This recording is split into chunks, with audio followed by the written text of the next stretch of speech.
welcome to the Kelly Roach Show, a place for no fluff, easy to implement, 20-minute or less business and leadership lessons to help you build a sustainable business that scales. Let's get started.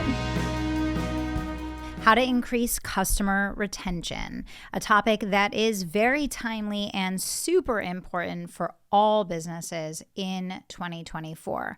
Why? Because if you want to be able to hit the override on a slower buying cycle, if you are able to increase customer retention and renewals, then you will not see a gap in your overall sales. Because remember, if you keep the money in the pot versus letting it fall out the bottom, it's the same as putting more in the top. And this is what most business owners never take the time to really get their heads around and understand, right? When you increase retention, you reduce the number of sales that you need to hit your goals, especially if you have a good sales system already working. Let's say you use the live launch method, or you have a daily consult funnel, or let's say that you have a great referral marketing program and that's all working. If you're able to increase your customer retention, that means that those new sales are going to create a compounding effect of your revenue increasing versus all of those new sales just covering sales that are falling out the bottom of the funnel. So increasing your customer retention rate is a massive profit generator, and anyone that has an established client portfolio absolutely can take steps to increase customer retention. So today, I'm just going to cover a couple tips and strategies for you, simple, easy things that you can work on in your business that are going to help you to raise your retention rate. So number one, the first and most important thing is to understand when retention kicks in. And it is literally from the moment that someone processes their credit card and signs the agreement to work with you. The onboarding experience in your program is literally make or break.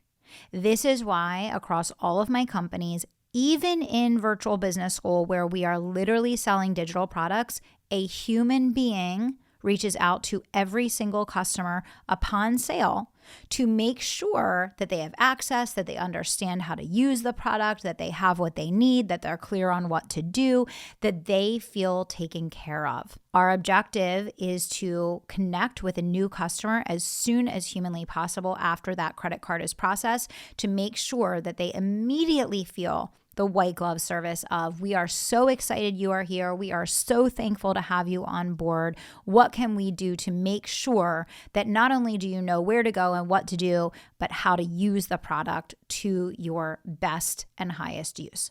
So the first thing is create human touch immediately upon sale. That's number one. Number two is refining your onboarding process. A lot of people think onboarding process is a set of automated emails that people get and, the things that they have set for people to go through immediately upon joining. That is not an onboarding process. There are many components of onboarding that are going to impact whether or not someone stays, whether or not they engage or disengage. And ultimately, they're deciding many times in the first 30 days whether or not they're going to renew with you. I know it's insane. So your onboarding process is so make or break that literally customers are deciding during your onboarding process if 11 months in the future, they're going to buy from you again. That's how much of an impact it makes. In studies that have been done on retention, one of the things that you'll learn is that many times people disengage from a product or service when they don't feel confident in how to use it. So it's not that they don't think the thing is valuable, but it's that they don't know how to use the thing. And so they disengage because they feel overwhelmed, they feel frustrated, and they feel incompetent. So one of the most important things in your onboarding process is that you are able to explain and walk them through in a hands-on way how to use the thing that they just invested in.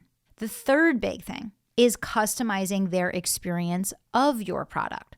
So you want to make sure that during the onboarding process, you're not just having them go through, the automated process of getting set up to use the product, program, or service, but that you're actually taking them through a customized experience that allows them to apply the product best and highest use for their particular situation. Okay, so customization is another huge piece of this. Again, why that human element is so make or break in making sure that that experience is a wow experience. Next, you want to make sure that when people come on board for your product, that you are able to get them a quick win in the first 30 days. Many times, the simple things that your customers tend to not be doing or not be using or not be resourcing, that if they just do ABCXYZ, they can get an immediate uplift. Your job is to build that quick win into the process so that by the time they hit 30 days, they're like mind blown. They already feel like they got ROI from this investment, and you're sealing the deal on why they're so excited to be with you. They're so excited to work with you. And next, you want to make sure that a built-in part of your process is holding a mirror up to their progress, their success, and their wins.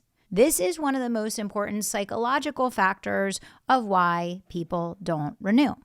Because when people come in and they start having high levels of success in your program, and they forget the pain that they were experiencing before, the struggle that they were experiencing before, the roadblocks that they were stuck at before, and they have now normalized this new level of success, guess what? They feel like they don't need you anymore. They feel like they have gotten what they've gotten. They forgot where they were. They forgot where they came from. They forgot what they were struggling with. They've normalized this new level of success. And so your value to them diminishes because they're no longer in recollection of all the progress that they made, which is why tracking metrics, progress, and results are absolutely essential, especially if you're running a longer term service, because you want to continually hold up a mirror to the progress that your client is making, remind them of where they started, where they are, and where they're going.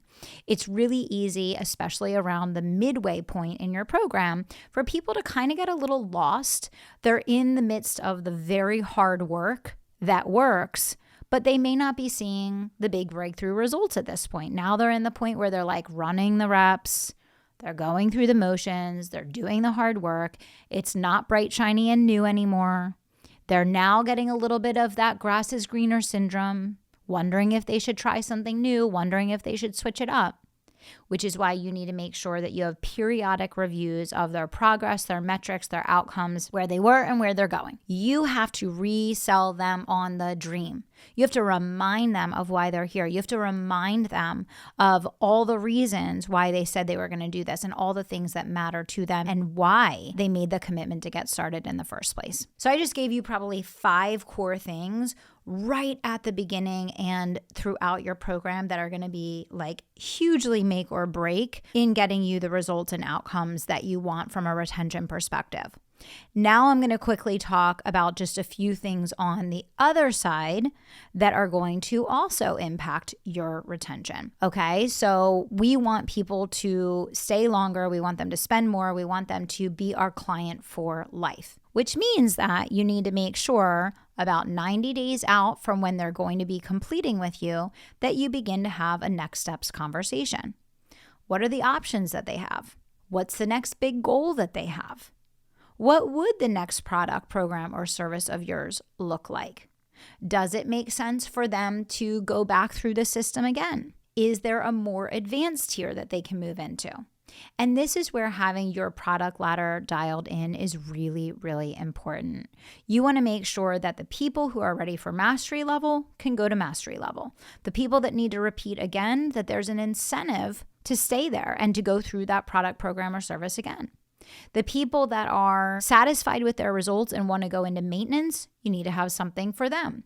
If you don't have an incentive for people to stay and they feel that you are kind of good if they come, good if they go, this is one of the main reasons why people leave. when they feel that the business or the team or the business owner is indifferent as to whether or not they stay.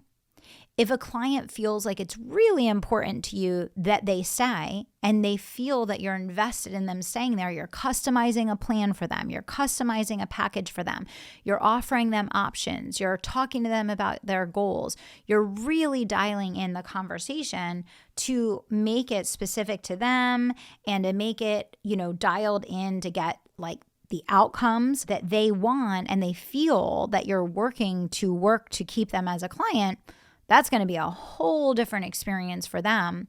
And it's going to make them think a lot more deeply about leaving. So when you think about people staying, you want to retain clients for life. That's one of the biggest things that's going to make your business sustainable. It's going to lower the amount of new clients that you need. It's going to lower the amount of marketing that you need. It's going to reduce the number of launches that you need.